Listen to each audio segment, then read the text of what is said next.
Hello, thank you so much for being here on the channel. Today I'm bringing you a very interesting tool for those of you who need one to remove a Google account, install firmware, perform repairs and maintenance, remove passwords, or unlock the bootloader. This is KS Tool version 4.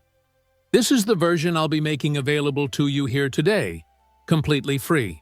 And remember that the tool has a password in the file you're going to download, so you need to watch the video to find out the password. And above all, watch the entire video to see how to download and, most importantly, how to open this tool, because it has a secret. So you must watch the video to understand how you can use this tool for free. I must warn you that I am not responsible for the misuse of the tool.